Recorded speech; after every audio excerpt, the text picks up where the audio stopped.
Good morning, everyone, and thank you very much for joining me. This is the morning market review. It is Friday, it's the 9th of June. My name is Russell Shaw. I'm a senior market specialist at FXCM, and my email address rshaw@fxcm.com. Just going to go ahead, bring up our disclaimers. I'll keep these on screen for a few moments.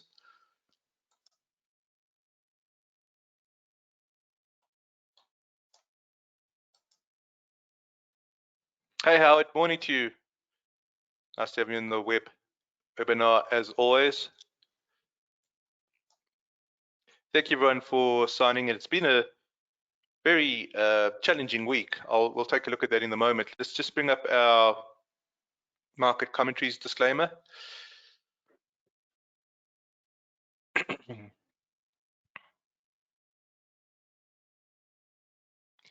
All right, just our references would be MarketScope 2.0 and TradingView.com. Let's just bring up the US dollar. The US dollar was very weak yesterday. It was weak after the initial unemployment claims came in. It came in about 28,000 higher. You can see that the dollar is now pushed down into the lower zone. Effectively, we had Monday, Tuesday, Wednesday are just showing uncertainty, and then finally yesterday the greenback broke, and we're down now in the bearish area. So it does seem as if dollar weakness is the order of the day. It is. It's been challenging getting there, and the reason that I think so is because when we go back to TradingView.com and we just take a look at the US 2-year, the US 2-year weekly is showing uptrend, right? You've got that higher trough, higher peak. You would expect the dollar to find some sort of support from that, but we've actually got a divergence. It's actually starting to move away from the US 2-year yield. I find that quite surprising, and it's been challenging for this week. Let's just go down to the daily. You'll see what I'm talking about. If we go down to the daily, here's the last 5 days, right? So you can see the last 5 days have pushed negative, right? We've got that negative slope, but we certainly don't have that. Certainly don't have that with the 2-year yield. So there's been a disconnect between the fixed income markets and the currency markets. That's quite interesting. I think the explanation for that is as follows. I think that, hey, Kali, yeah, we'll take a look at NASDAQ. We'll take a look at NASDAQ. Okay, I think the reason that there's been a disconnect is because of the Reserve Bank actions elsewhere. So the RBA surprised to the upside with 25 basis points. The Bank of Canada surprised to the upside with 25 basis points. And it seems as if the market is of the opinion that the Fed holds this coming Wednesday. So we probably hold this coming Wednesday. And I think that's put some pressure on the greenback. But the idea here is that the disconnect has been, in my opinion, quite challenging this week. Let's just go back to the US dollar, and given that we have fallen into the bearish channel, all right, and let's make this the weekly chart. We want to just watch for the bearish reference candle here. Let me zoom in and show you what I'm talking about. Zoom in.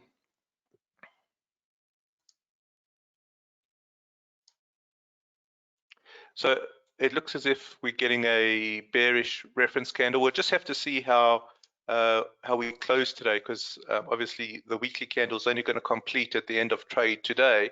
So we just want to see how it completes. But it does look as if we're getting not the higher peak. It looks as if we're getting the lower peak here. Okay, I'm going to still put that as a question mark. We'll have to see on Monday if we do have the lower peak here.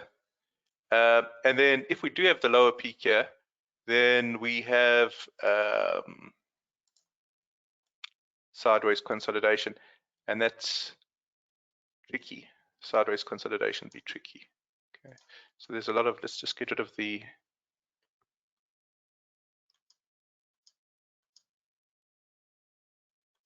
we don't need that. Okay. Oh, let me bring back the watermark.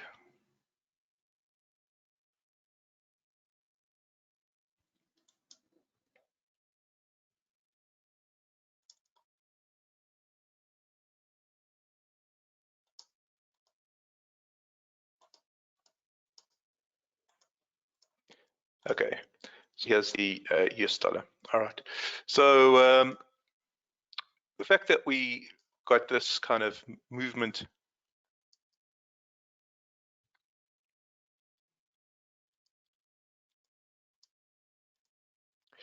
okay, that we've got this sort of symmetrical triangle that looks like it's setting up.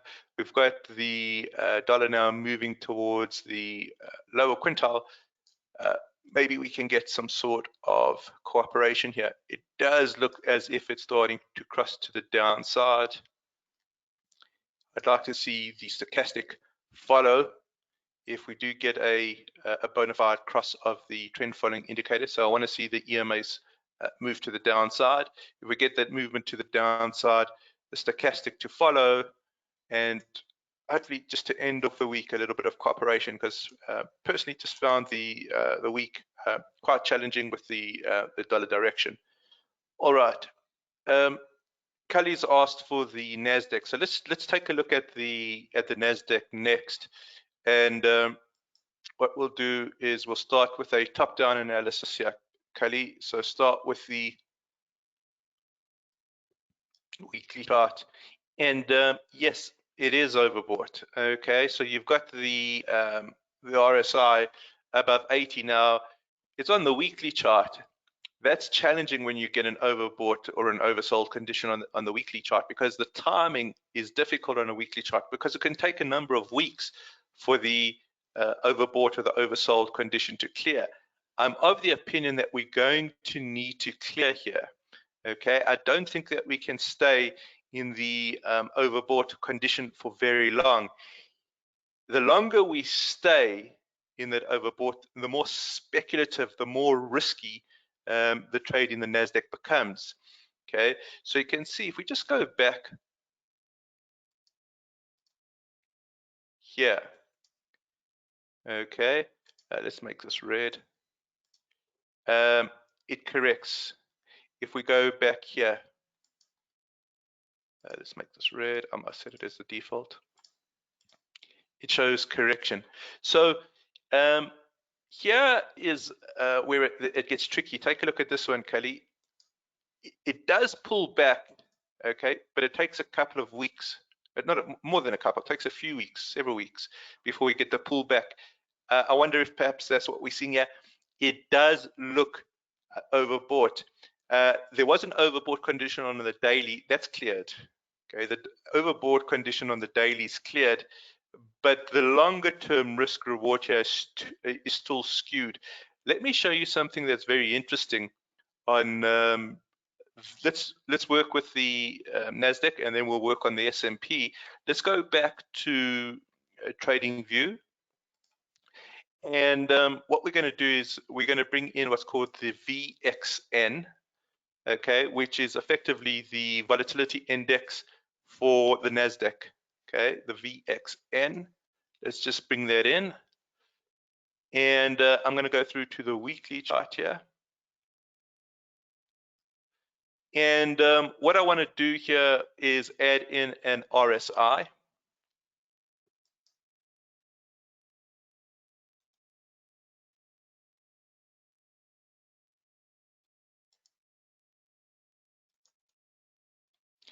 My settings are RSI length 10, high low 2, And what I'm going to do, I'm going to add an adaptive overbought, oversold area here.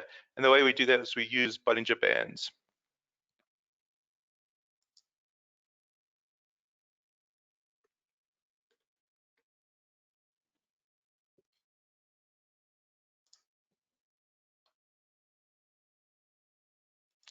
Okay, now the settings I use would be slightly different to what's mentioned in Bollinger's book, Bollinger and Bollinger Bands. I like using a 50 and a 1.5. Okay, and we actually don't need this middle. This middle's going to just throw us out a bit. So let's just take out the basis. And what we want to do here is we also want to put the NASDAQ underneath, Kylie. So let's just take a look at the NASDAQ added to this. So just go plus, put in NAS 100.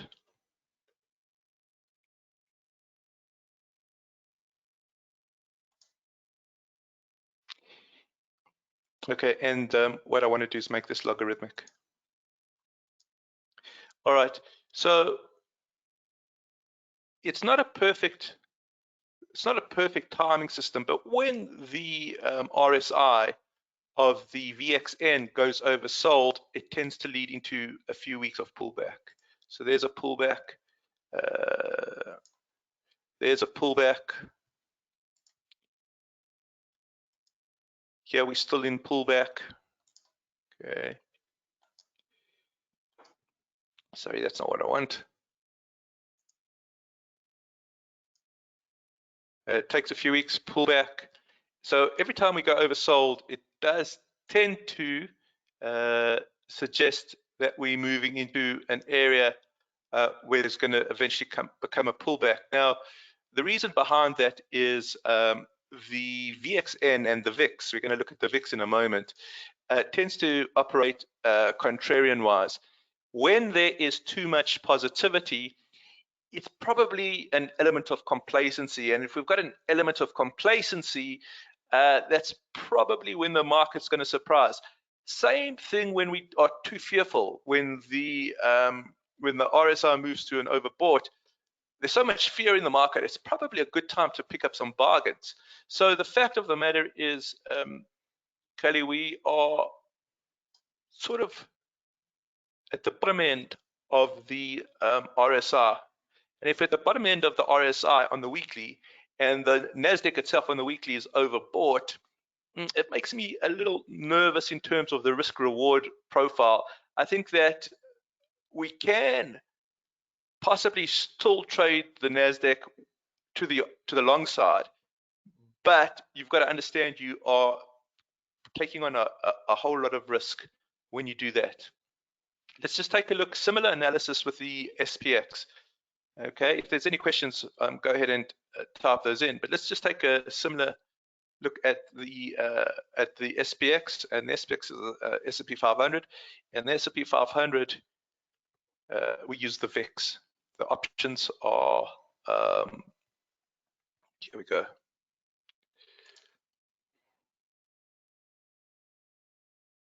All right, and you can see here the pullback. Yeah, pullback. Okay, it's probably a little bit more clear on the SPX, maybe because of the growth aspect of the NASDAQ, a little bit more speculative. So, but you can see that we kind of, again, near the lower part here. So it does seem to me as we're getting to the stage here, Kelly, where there is a heightened risk. I don't necessarily think that there's going to be a change of trend here. What I think is effectively happening is that there's a lot of money that's been made, and I think that money is going to be banked soon. So you can see the last leg on the NASDAQ. I think this is going to be banked soon. If it gets banked, gets pulled back, okay, then portfolio managers re-enter at cheaper prices. And I think that the dip over there is going to be compelling. Same thing with the SPX 500. Let's just bring up the SPX.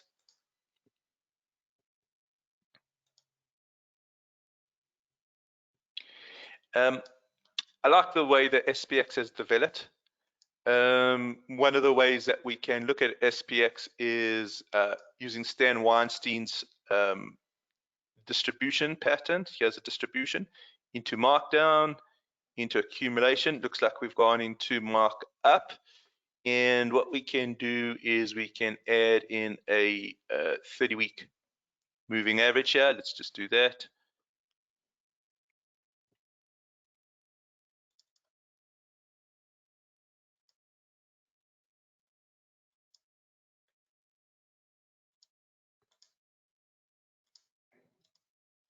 So you can see it's nicely above that 30-week.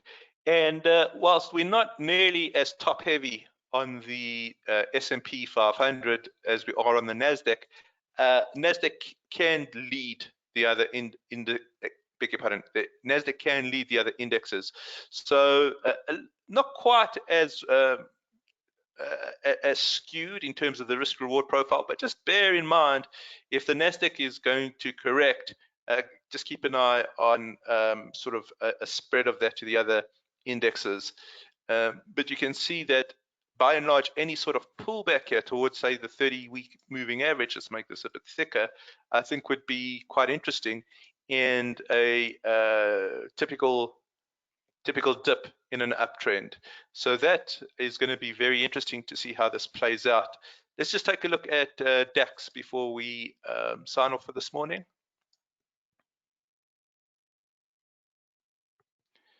Okay, so DAX is actually again, I like the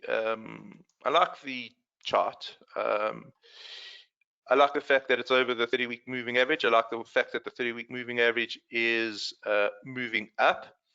I like that we've got a series of higher troughs followed by higher peaks. Now, but take a look at this, guys. We are now challenging this trend line. In other words, the momentum, a trend line is effectively a measure of momentum, has slowed down. If it breaches this and comes down, then we would call this we would call it a tentative trend line as opposed to a valid trend line. A valid trend line gets touched 3 times. Okay, so we're right on the sort of cusp of testing whether this is going to remain tentative or be a valid trend line. The NASDAQ's lost a lot of momentum. It's typically moving sideways. Not the NASDAQ, I beg your pardon. The DAX has lost a lot of momentum here. It's typically moving sideways. So we're just going to have to monitor it. Take a look at the RSI. Is just moving sideways. So the lack of momentum is problematic for us as traders. We need momentum. We need volatility to basically move the instruments for us. So NASDAQ has dropped off in terms of momentum, has dropped off in terms of volatility. We'll have to continue to monitor that. It's just hasn't got the legs that I wanted it to have. All right. If there's any questions, go ahead and type those through. Any questions? Go ahead, type those through. All right, nothing coming in. So I'm going to conclude at this point. I want to wish everyone a good weekend ahead, and we shall chat on Monday morning. Thank you very much, guys, and speak to you then.